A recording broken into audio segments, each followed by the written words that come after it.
जय हिंद बच्चों, आप सभी का अपने YouTube चैनल नमो भारत गणित में हार्दिक स्वागत और अभिनंदन है। बच्चों, आज की क्लास है द्विघात समीकरण से प्रश्नावली 4.4। तो इसके पिछले वाले क्लास में हम प्रश्नावली 4.3 के जितने सवाल थे पूरा कंप्लीट करवा दिए थे। तो आज की क्लास में प्रश्नावली 4.4 के बारे में कुछ जानेंगे। उनके सवाल किन नियमों पर आधारित है, उनके नियमों के बारे में जानेंगे। इसके बाद फिर उदाहरण बताएंगे। ठीक है, चलिए शुरू करते हैं आज की क्लास। तो बच्चों, सबसे पहले हम जानेंगे कि द्विघात समीकरण के मूलों की प्रकृति क्या है। इसमें क्या है कि सबसे पहले इसको हम जान चुके हैं कि हम जानते हैं कि श्रीधराचार्य या द्विघातीय सूत्र द्विघात समीकरण ax² + bx + c = 0 के मूल ज्ञात किए जा सकते हैं। किसके द्वारा? श्रीधराचार्य के द्वारा।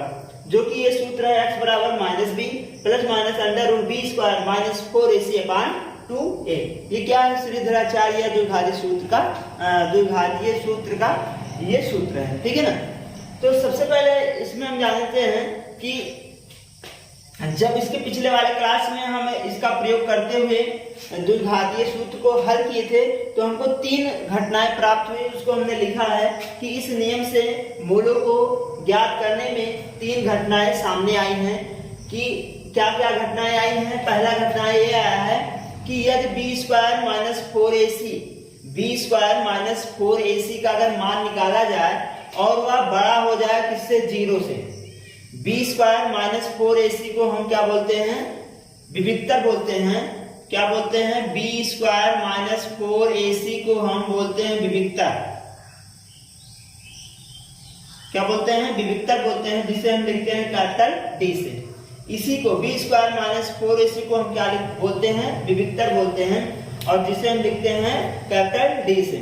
अगर b² - 4ac अर्थात विविक्तर का मान अगर 0 से बड़ा आ जाए, कितना आ जाए? 0 से बड़ा आ जाए। देखिए यहाँ ग्रेटर देन लगा है, जिसके तरफ मुंह खुला होता है वो बड़ा होता है। तो b² - 4ac क्या है? बड़ा है। किससे? 0 से। तो ये स्थिति हमको मिली थी पिछले क्लास में जब हम इसके द्वारा द्विघात समीकरण को हल कर रहे थे।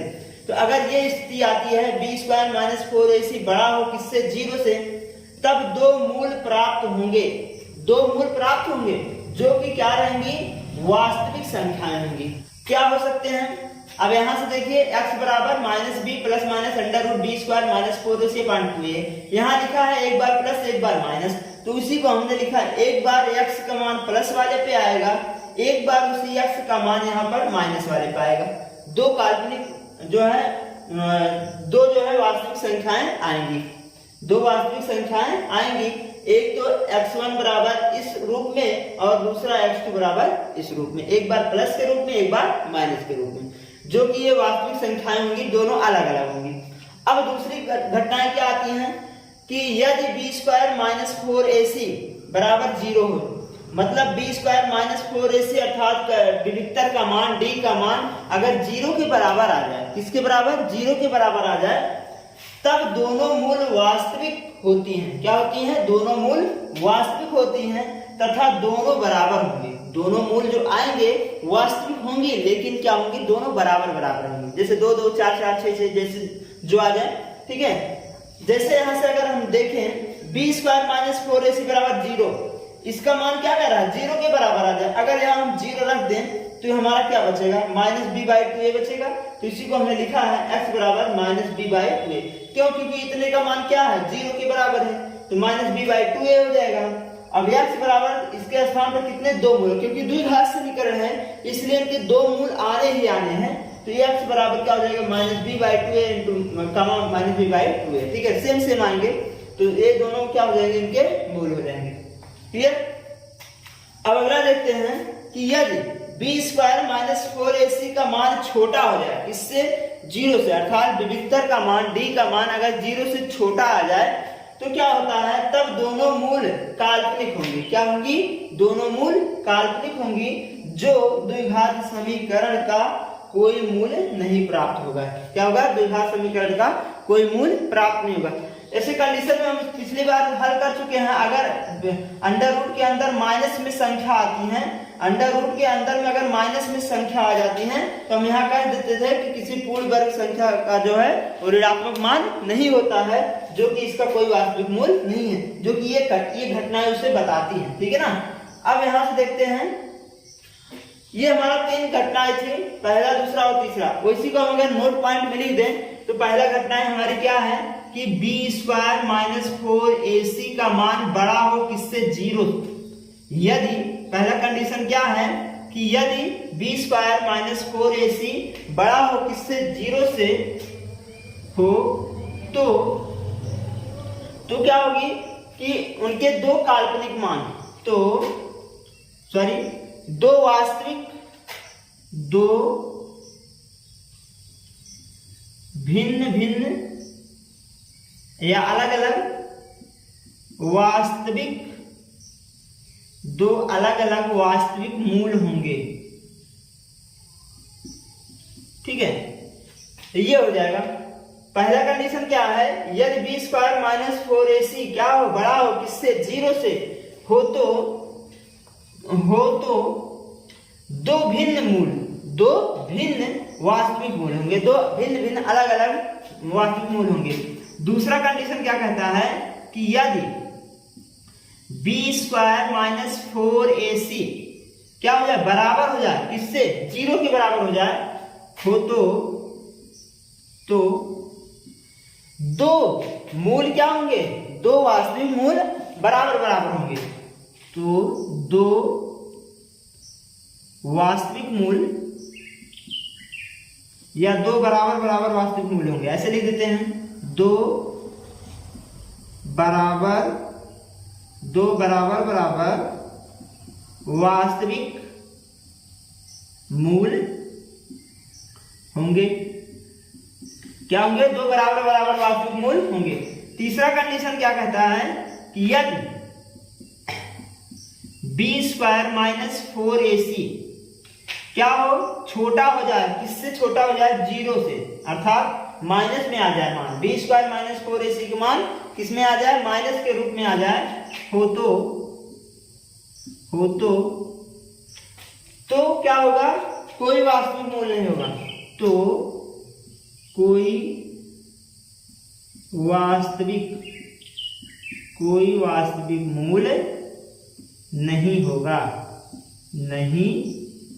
होगा। ठीक है, तो कोई वास्तविक मूल नहीं होगा, तो कोई वास्तविक मूल नहीं होंगे। ये हमारा क्या हो जाएगा, 3 पॉइंट हो जाएगा। अब इसी तीनों के द्वारा हम किसी भी द्विघात समीकरण की स्थिति प्राकृति हम कैसे निकालेंगे, पता कर सकते हैं। तो ये चीज था प्रश्न 4.4 के सवाल जो हैं उनके नियम के बारे में। अब चलिए देखते हैं 4.4 के उदाहरण। तो बच्चों, उदाहरण नंबर प्रश्न 4.4 में 16 से शुरू है, इसके पिछले वाले क्लास में 15 तक हो गया था जो है उदाहरण। तो 16 उदाहरण क्या कह रहा है कि द्विघात समीकरण 2x² माइनस 4x प्लस 3 बराबर 0 का विविक्तर ज्ञात कीजिए तथा मूलों की प्राकृत भी ज्ञात कीजिए। मूलों की प्राकृत ज्ञात करनी है और उनका विविक्तर निकालना है। विविक्तर क्या होगा, सबसे पहले हम क्या करते हैं इस सवाल में, ध्यान से देखिएगा। सबसे पहले हम क्या करेंगे कि द्विघात समीकरण 2x² माइनस 4x प्लस 3 बराबर 0 को मानक रूप ax² plus bx plus c बराबर 0 से तुलना करने पर सबसे पहले हम क्या करेंगे कि द्विघात समीकरण का जो मानक रूप होता है ax² plus bx plus c बराबर 0, उससे क्या करेंगे, तुलना करा लेंगे। तो यहां से अगर तुलना कराएं तो x² गुणांक a है, यहाँ x² गुणांक 2 है, तो हमारा a बराबर 2 माना जाएगा। x गुणांक यहाँ b है, यहाँ x गुणांक -4 है, तो b बराबर हमारा -4 हो जाएगा। और c के स्थान पे जो कि अचर पद है, c बराबर कितना हो जाएगा, 3। ये हमारा होगा तुलना।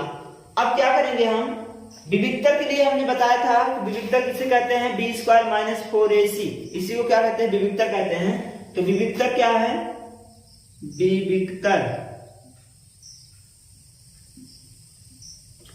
विविक्तर बराबर होता है जिसे हम d से लिखते हैं, d बराबर होता है b² माइनस 4ac।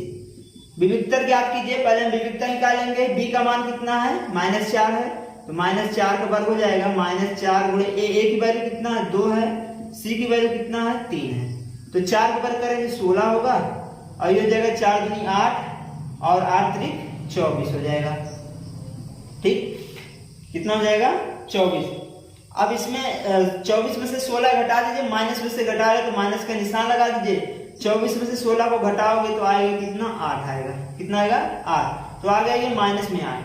अब यहाँ कंडीशन क्या, हमने यहाँ पर 3 कंडीशन बताया था कि अगर b² - 4ac का मान कम आ जाए, किससे, 0 से छोटा आ जाए, तो यहाँ स्थिति में देखा जाए, इस स्थिति में लिखेंगे, इस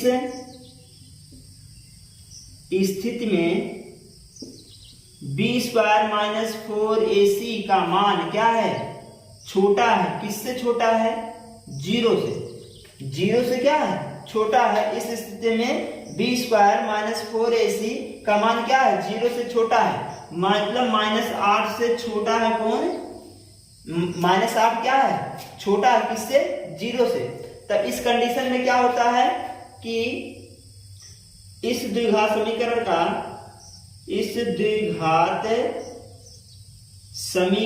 का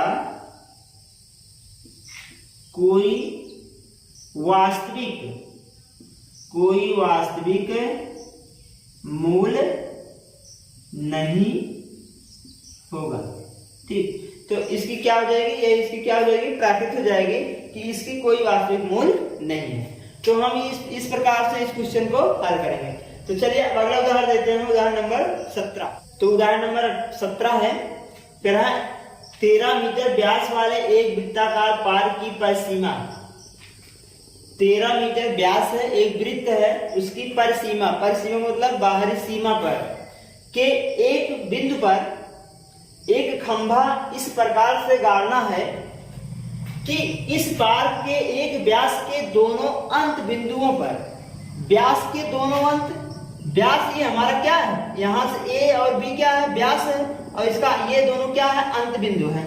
व्यास के अंत बिंदुओं पर बने फाटकों AB, ये हमारा फाटक है AB, से खंभे की दूरियों का अंतर 7 मीटर है। ये हमारा खंभा P है, और यहाँ से दोनों का अंतर जो है A और B, जो BP है और AP है, दोनों का अंतर 7 मीटर दिया है। क्या ऐसा कर पाना संभव होगा? यदि हाँ, तो दोनों फाटकों से कितनी दूरियों पर खंभों को गाड़ना होगा?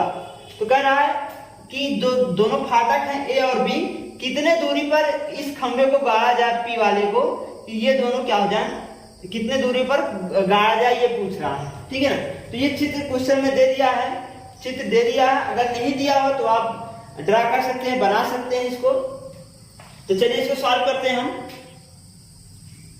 सबसे पहले क्या पूछा है वो देखते हैं। पूछा क्या है कि दोनों फाटकों से कितनी दूरियों पर खंभे को गाड़ना होगा। तो हमारा खंभा क्या है, P क्या है, खंभा है, P क्या है, खंभा है, A और B क्या है, दो फाटक हैं। इसको पहले हम ले लेते हैं, A और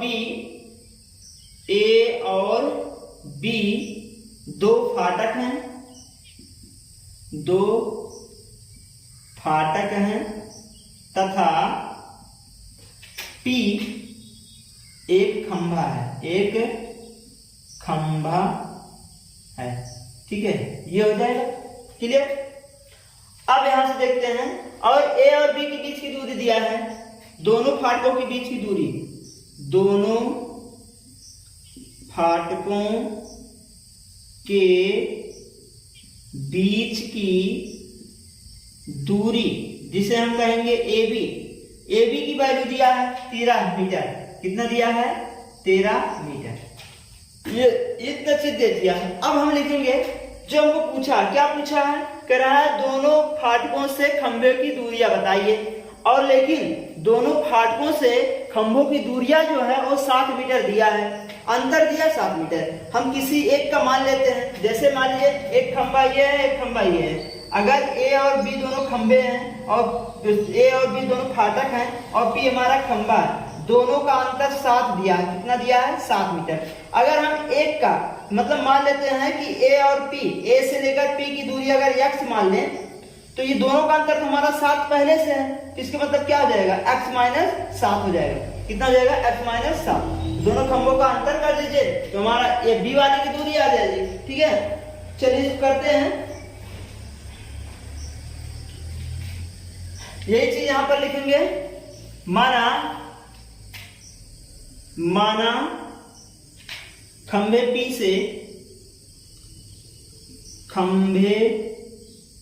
P से फाटक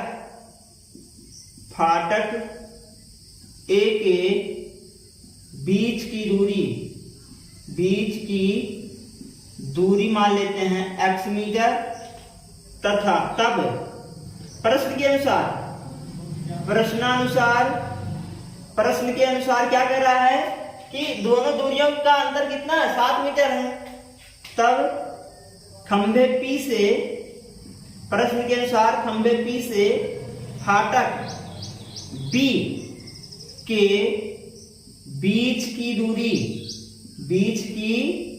दूरी कितना हो जाएगा, x माइनस 7 मीटर हो जाएगा। कितना हो जाएगा, x माइनस 7 मीटर, ये हो जाएगा। क्लियर। अब देखते हैं कि ये तो हमको पता चल गया, ये हमने x माना है और ये हमारा क्या है, x माइनस 7 है। अब यहाँ चित्र में देखें तो यहाँ 90 अंश कोण बनता है। ठीक, ये हमारा क्या है, 90 अंश का कोण है, क्योंकि वृत्त में एक चीज बताया गया होगा। तो जैसे अगर कोई व्यास हो, व्यास से अगर हम कोई भी त्रिभुज बनाएं तो हमारा वो किस पे बनता है, 90 अंश पे बनेगा। ठीक है, किस पे बनेगा, 90 अंश। अब यहां से अगर हम देखें कि ABP क्या है, एक समकोण त्रिभुज है, तो यहां लिखेंगे कि ABP एक समकोण त्रिभुज है जिसमें कोण P बराबर कितना है, 90 अंश है। तो पाइथागोरस प्रमेय लगा दीजिए, पाइथागोरस प्रमेय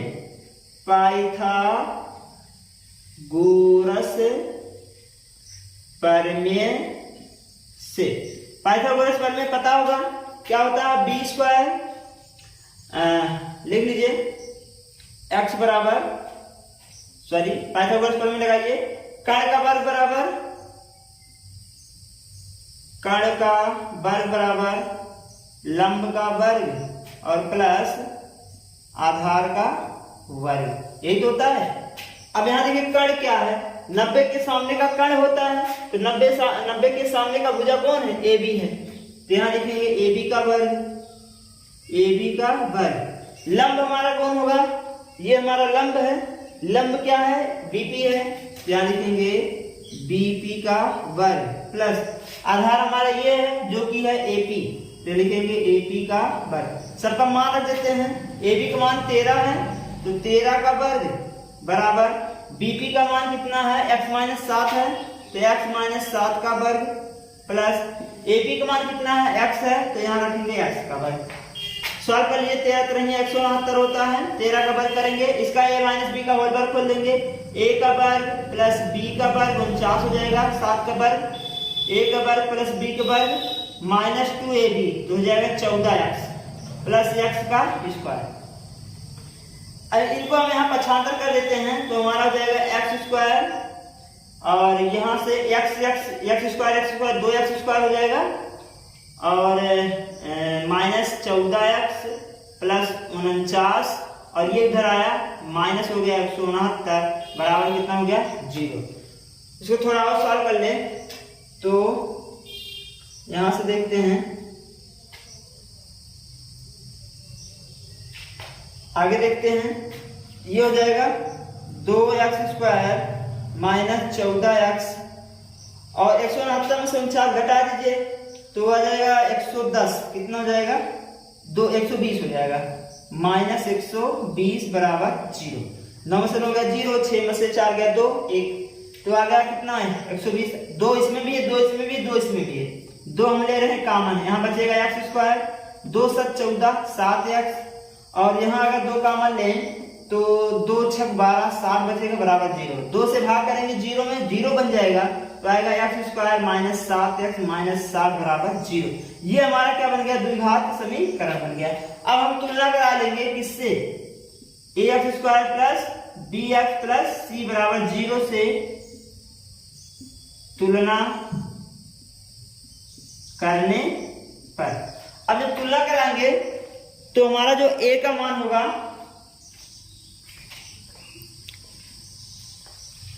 a बराबर 1 हो जाएगा, b बराबर -7, c बराबर -7, इतना हो गया। अब सूत्र लगा लेते हैं, श्रीधराचार्य सूत्र, श्रीधराचार्य सूत्र लगा लेते हैं। तो हमारा क्या हो जाएगा, श्रीधराचार्य सूत्र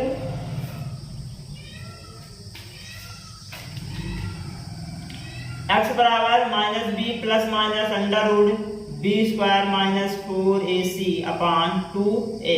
मान रखो x बराबर, b मान है, b मान कितना -7, तो -7 पहले से, सॉरी माइनस से पहले से माइनस यहाँ रखेंगे, -7 हो जाएगा, plus minus under root b का मान -7 का वर्ग हो जाएगा, और -4 गुणे 1 वैल्यू 1, c की वैल्यू -7, यहाँ जाएगा -7 बटे 2a, एक की वैल्यू कितना है, 1 है।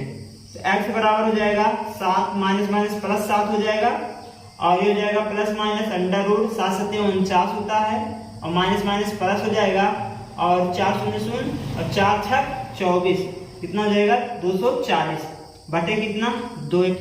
x बराबर हो जाएगा 7 प्लस माइनस, दोनों को जोड़ लेते हैं तो आएगा 9 और 4 4 8 2, 289 बटे कितना 2। x बराबर 7 प्लस माइनस 289 पर मूल निकालेंगे तो आएगा 17 बटे कितना 2। एक बार प्लस एक बार माइनस लेंगे, प्लस लेने पर जब प्लस लेंगे तो x बराबर हो जाएगा 7 प्लस 17 बटे 2, तो x बराबर कितना आ जाएगा 24 बटे 2, तो यहाँ x बराबर हमारा जाएगा 12, x की वैल्यू कितना आ जाएगा 12।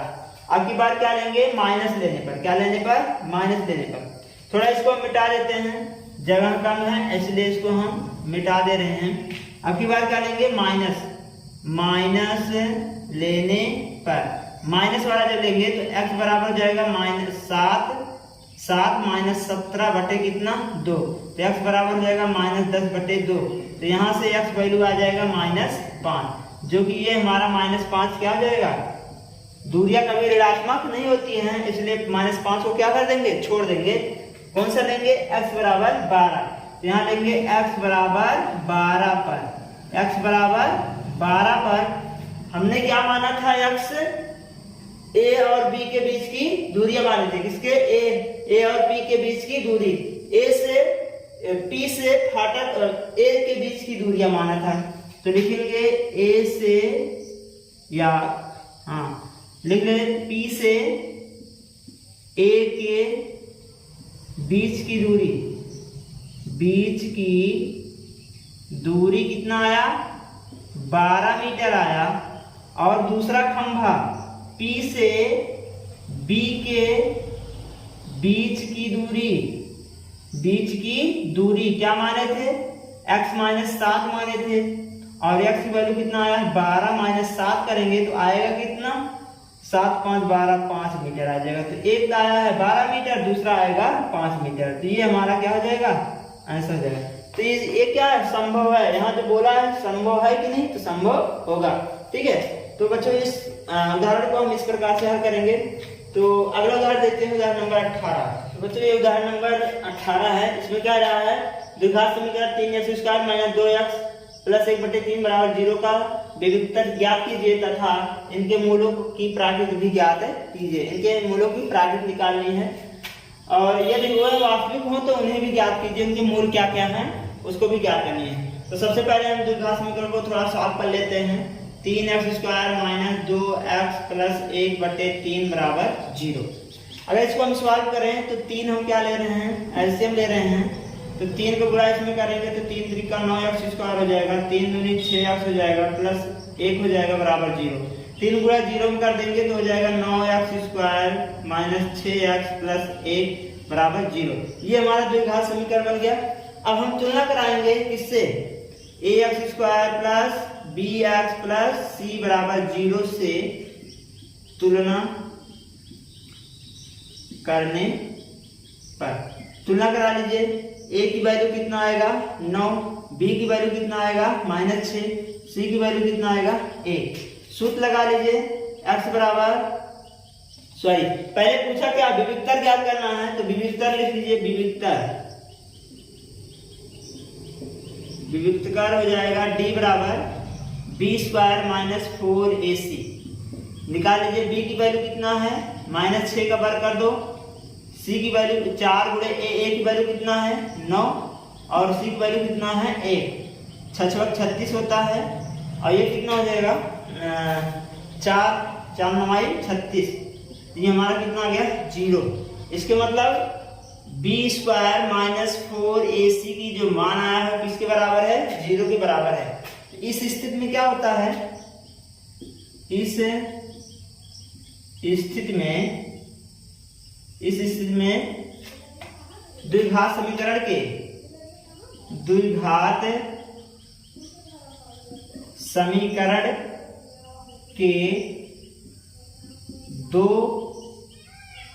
बराबर मूल वास्तविक मूल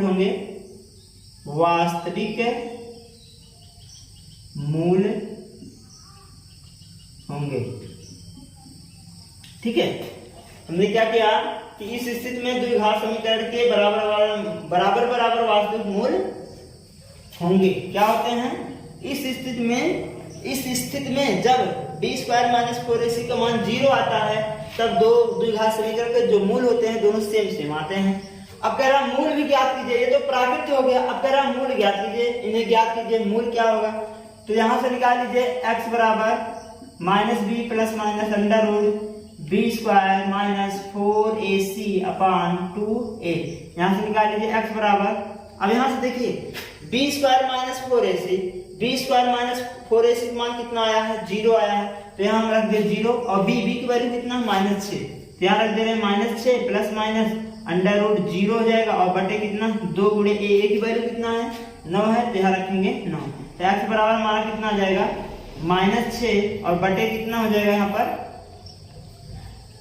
यहाँ b की वैल्यू कितना माइनस है, तो माइनस सूत्र में भी है, तो यहाँ माइनस लगाएंगे तो ये प्लस बन जाएगा। 9 दूनी 18 होता है और 6 त्रिक 18 होता है, ठीक है। तो x बराबर हमारा कितना आ जाएगा 1/3 और 1/3। ये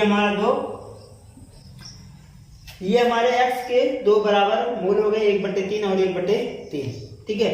जो कि हम इसको इस प्रकार से हल करेंगे।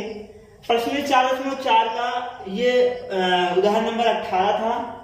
प्रश्न 4.4 में अभी तक कुल 18 उदाहरण थे जो कि हमने 18 पूरा कंप्लीट करवा दिया है। तो आज क्लास बच्चों बस यहीं तक। अगले क्लास में प्रश्न 4.4 के सवाल बताए जाएंगे। अगर ये क्लास आपको अच्छा लगा हो तो लाइक सब्सक्राइब और अपने दोस्तों के साथ भी शेयर करें और कमेंट में अपना कमेंट जरूर लिखिए। जय हिंद, धन्यवाद।